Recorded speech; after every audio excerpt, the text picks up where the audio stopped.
Welcome everyone. I am Mr. Goldenbaum, and this is Supremacy 1914. So a lot has happened since the last day. We can take a look at our immediate area here in the Iberian Peninsula, and you can see that we have begun our invasion of Portugal, just as a quick mop-up, before we allocate our main forces back over to France. And so what we were able to do is declare a kind of two-pronged attack, or declare war and launch a two-pronged attack against Portugal. We hit Porto, we hit Coimbra, and we were actually able to take out a fortification here that was sitting from Portugal and force Portugal to reallocate a bunch of soldiers from their capital here in Lisbon. And they were sitting on a fortification, and they had a total of 22,000 troops. That's we would have won that fight, but that's a fight I would rather avoid. So that's why we started hitting the outside provinces to hopefully get them to shuffle some of their soldiers away from their capital. And that's gone very well. I believe if we take a look at these statistics here, Spain and Portugal, we have taken out 18,000 Portuguese soldiers, and we have lost 3,000 of our own. The soldiers that we had from the southern front here with Portugal have begun moving over to France, along with our Orhan that originally was deployed here, just to kind of help cover any counterattacks. But Portugal's going to fall here soon. So we're actually going to sit and wait in this scenario. If you look at the 12,000 stack that is going to be arriving in about 2 hours, they have offensive damage of 33.8, essentially 34. And if you look at us, we have a defense of almost 130. I'd much rather have Portugal be the aggressor here, the attacker, and us take the defensive stats. I think we'll take less casualties in that situation, and we'll be able to mop up these forces that much faster. And if Portugal attacks us and isn't entirely wiped out in that battle, what we would be able to do then is reinitiate another order with our army, and our army will also start an attack cycle. So we'll be able to go through essentially 2 ticks worth of damage just flat out right away without waiting for the cooldown. I'm not too concerned about the 3,000 here, nor the 7,000 at that point. That I'd much rather take that fight over the 22,000. Now that is our front. We are bringing Allenby to the front. Unfortunately, he's only a single star hero, so not going to provide that much value, not spawning in with additional cavalry, not really providing the bonuses, nor do we have the grain to be able to support cavalry production. But a lot has gone on in the front in the north, so we have begun construction of 2 armored cars. I was originally going to pass on the construction of these 2 armored cars, but we decided to go for it to kind of help quickly maneuver on the French and Spanish coasts. And we did go ahead and produce our balloon to be able to provide additional vision. But otherwise, a lot of our troops are going north. Now, what has happened in the north here? Well, a few things. We've had the British Army start stationing a whole bunch of 1-stack soldiers all along their coast, which, sure, I don't think it really provides them any value. But hey, if it used up 3, 4, 5, 6,000 troops just for no value, I will take it. And it looks like they did send over a 3,000 stack further in the south, which we will have to react to. Once that peace period is over, we'll see if we can take out that 3,000 stack. But right now, they don't pose much of a threat, and we still have the peace timer. So I don't want to commit to anything and have them just run away. But if you look at Great Britain, he has deployed a few heroes. You have the new hero, Johan, right here, and he went ahead and built a trench right here by the coast with with no soldiers. He could have done it in the capital, but he decided to build it right there. And if you look at Johan, he's got upkeep costs as well. He's got about 400 materials a day, so every, 5 days, that's essentially a fort. Plus, with the additional grain, I believe that would translate to an additional cavalry unit. If we just take a look at our production and go over to cavalry, yeah, every 6 days or so, he would have an additional cavalry unit. So a bit of a waste there. Fortifications coming in London. It looks like he's building additional ones in Dublin and Limerick over here in Ireland. Maybe he's got some additional fortifications on the side here, as far as I can tell. But it's certainly been a waste of iron on his part. And he does have the double iron province, so he is able to recoup some of those costs. And if you take a look at the paper, he was one of the players with premium, so he did not have to waste 6,000 or so materials in building recruiting offices in every province. So if you take a look at 3 fortifications, that essentially offsets that cost. But if we can force him to build additional fortifications, I will take it. He had most of his soldiers concentrated here in the south, outside of, maybe, I think there was like 19,000 sitting here. Maybe he moved some over here. I mean, he's got essentially 30,000, I think, in Ireland in total, and the rest of his force is in England. By moving a few of these ships over here in the north, we've actually gotten him to pull a lot of his forces north to, let's see, so we've got him to pull 5,000 there. I believe he's got a few more thousand being pulled here in Glasgow, Newcastle. Having to protect an island nation, it's very hard to be everywhere at once, and most of your provinces are exposed, so he does have to react. So we may bait him into a few of these provinces, just kind of keep him occupied. But for the most part, we've been able to prevent him from taking any kind of crazy actions that could cause some problems for France or myself here in the Iberian Peninsula. This is new. It looks like he is embarking over here in Wales, but why would he be embarking? Unless he's moving soldiers over to Dublin, because if he was planning an invasion of Iberia, he would have maybe gone through this port, maybe gone through this embarking location or that embarking location. And it's not like we can't see him already, so it's not like he's being covert. I fear he's going to be reinforcing Ireland here with an additional 30,000 troops. So if we do ever decide to invade Great Britain, maybe we put together a force, maybe even 80,000 with Hank, we may be able to land I mean, even over here on the outskirts of London and take out some of his troops here, or even establish a beachhead over here on the southwest. Ideally, my plan for Great Britain is to rush for harbors and factories to be able to produce initial cruisers. And with our superior iron and just overall material production, as well as our oil production here in the south with Morocco, we would be able to finance some cruisers very quickly here. And so as the day 2 tick kind of went by, we did start construction of a harbor here in the north as well as the south, and we will on the day 3 tick invest in additional railroad here in Saragossa, essentially allowing us to gain access to an additional 33% resource production, which will be huge. Not to mention a little bit of extra bonus movement speed, which is great. But things are looking really well here on the front. We'll mop up Portugal very quickly. We'll take the capital. Each one of these provinces will jump by an extra 10%, along with a lot of our core territory. So continuing to boost a lot of our resource production, and it's going to help reduce a lot of the time required for the construction of our harbors and our future railroads. What I did notice over here in the north, it looks like Great Britain has begun the construction of a harbor. His province has 76% morale, whereas our harbor is at 77. We'll get the bonus to 87%, so we should have a bit of a leg up on him. Looks like we've got 4 hit points, he's got 2. So if anything, we will be able to produce those cruisers faster. And even if we didn't, I honestly don't think he would be able to sustain production of additional harbors, higher factory levels. He's certainly not building anything in Manchester.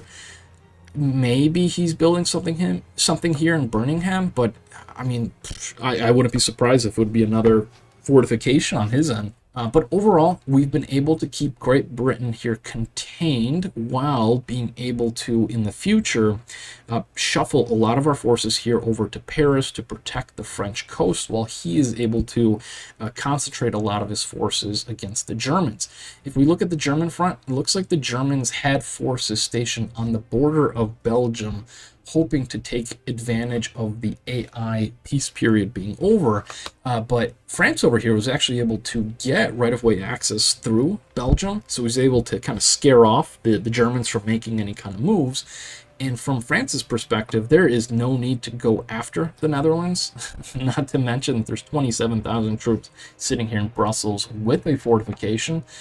He'll have the advantage of being able to use this territory. He'll probably be wise to keep some forces in the lowlands just in case, but this is going to offer him a very powerful strategic advantage over Germany in this situation. And Italy is actually able to, and Italy has actually been able to take over it's Belgium, but the Swiss provinces here, where Switzerland would be, to create an additional front with Germany. So Germany will have to defend 1, 2, 3, 4, 5 provinces from a potential assault from France, from Italy, or potentially myself, because we're going to be concentrating a lot of our forces here in Paris. Austria here is in a little bit of a weird situation. So he's pulled his forces from the Western Front. Looks like he's starting to build some fortifications. It looks like he knows that he's going to have a weaker defense here in the west compared to Italy. He's brought over most of his soldiers over here into the east, going after the Balkans. And so he went after Belgrade, and I believe he may have lost 7,000 troops already in that initial skirmish with the Serbians. So let's see if we can find Austria, and Serbia. Here we go. So he's already lost 7,000 troops in the initial invasion, and he also initiated an attack against Romania. It looks like it must have been a small stack of Romanian soldiers on the border. He took out 5,000 for one. I mean, that is a good trade. We have our ally here in Turkey that was able to mop up the other Serbian province without any casualties over here in the southwest. Now, I prefer Turkey's positioning in this engagement. Turkey has about 103,000 soldiers in the area here, and Austria only has 50. It looks like he does have, I would assume he's got another 60 stack here sitting in Wallachia or Romania, whatever you would call it, this Craiova province. So he definitely has forces to be able to react. However, he still has an additional Western front to man. And one thing we did not cover was the Swedish forces that were sailing over here through the English Channel. Some of these forces have turned around, and I believe this stack right here probably has like 68, maybe 70,000 soldiers with a hero, most likely Hank, that will reinforce, that will be able to reinforce the German or Austrian front lines, but it will take a little while for them to arrive, and that may be too little too late. You see, Germany is shifting forces south. He knows he has to defend this province and this province. We've got 3 open provinces right there. France may be able to shift some of his forces to go and attack a Cologne or even a Hanover with like an armored car or even like an infantry unit. So opportunities here. We still have the peace period, so there's nothing we can take advantage of. Though actually, I suspect that the Swedish forces here will go ahead and station their soldiers in a Hanover, in a Cologne, but we'll have to see what they choose to do. Looks like the armored cars are going on a different path, so they may be going directly into Munich, but do I think an Orhan and 3 armored cars will be able to stop a Hank and 63 infantry? They would not be able to do it. And sure, they can get a reinforcement here of a 41,000. And sure, they could reinforce here with the 41,000 troops, but there's a lot of front line to defend in this situation. So things are certainly looking good for France and Italy in this western front. And Turkey here has a good advantage in the eastern front. And just kind of build off what we were talking about, Austria is committing soldiers, maybe 8. At the end of the day, maybe he'll lose 9 or 10,000 troops to take some of these single provinces. And yes, he did get a capital. That capital is really nice. But by doing so, he left this area exposed. So if he was defending, he could have just stationed 2 provinces with his forces, built a fortification, and he would have been able to hold relatively easily. But now you have Turkey with a potential opportunity here to rush an armored car or an Orhan to go after some of these core territories of Austria. He'd be able to use this 44 stack to mop up some heroes from Austria, if not take the whole province, which would give him another avenue to go after some of the core territories here in Austria. Whereas Austria can't really hit him over here with this other stack on the side. And this stack over here, he'd be able to counter with his own stack. And if Austria is sitting in these provinces at the end of the day tick, he's sitting in low morale provinces of 25%. So his morale, even though he's not going to be engaging in combat, is actually going to reduce the fighting strength of his army. And as the morale goes down, it's going to further reduce the health of the army. And I believe at some point it does impact your speed, though I don't think it's low enough to do that at the moment. So this is all good news for Turkey. We do see the Russians have begun their invasion of Romania as well. They did take 1 province. I assume that they're marching on some of these other provinces. But in order to get to Turkey and this, this very lucrative capital here, but in order to get to Turkey, he's still got a few provinces to go through, but certainly that would be a play. It's not that well defended, so Turkey here, or Morocco, as soon as he's able to reinforce the Turkish forces on the Balkan front, will want to defend said province of Constantinople. So we'll have to keep an eye for it. We'll have to keep an eye on it. I think we are in a good position at the moment. He is building additional balloons. We have been producing additional armored cars. So certainly forces available here on the side to defend that province. But we'll see if Russia decides to take the risk. If not, and if he is slow on his approach, I think Austria's in a really bad position. If we look at Morocco, they'll have at least 2 additional days before they're able to reinforce Turkey. Fortunately, he just starts off very far away. I probably advise Turkey here to take a little bit of a defensive posture since he is outmanned at the moment 2-1. Now, that can change entirely if some of these Austrian forces start retreating back to cover the Western Front. If they don't, the Western Front collapses. So he's in a bit of a pickle. We'll see how this turns out, I think. But otherwise, folks are doing really well. We do have additional balloons, cavalry, and armored car production taking place in Italy. So it'll be a nice little boost for him. France is building an additional balloon, and he has begun cavalry production as well.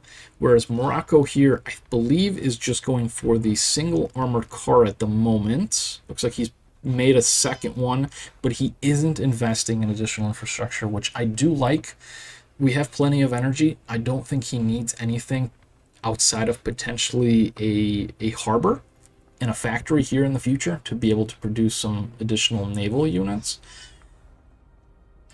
But overall, our team isn't over-investing in workshops, though I probably would have preferred to go 1 less over here for Italy, but that's not the end of the world. You have Turkey here, I believe, invested into 2 workshops, which is good. He's able to keep those resources. France as well, 2 workshops, and then on our end as well, we did invest into 2 workshops. We are building additional armored cars to reinforce the front. But overall, things are looking really good for us. We'll have to see. We're in a good position, so we'll see if our opponents make a mistake, if they're able to find any opportunities to exploit our lines. But as it stands right now, we're favored, so I will certainly take it. So if the Swedish forces are reinforcing Germany, we have 20,000 moving west, I assume to cause a little bit of chaos in the English Channel, potentially to reinforce London.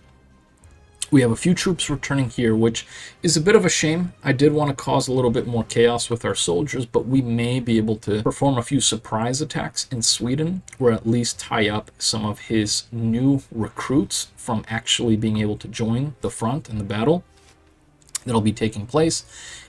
But with everything going on, it looks like they haven't been able to dedicate any soldiers to go for a quick mop-up of, let's say, a Finland, secure a double material province, get another capital sack, take Poland, get another capital sack. They are focusing on the Balkans, which I think this is a trap. They're wasting good manpower to sit in poor provinces. Yeah, the capitals are nice, but overall, I prefer our positioning in this situation. The only negative that we have on this front is that it's still a 2-to-1 engagement compared to Turkey. And if you've enjoyed this series thus far and you'd like to see more, please leave a like, comment, subscribe, keep supporting the series. We hope to bring you additional episodes. Unlike our last 5v5 match, I hope this one isn't over by day 2. And with that, we'll see you all on the next one.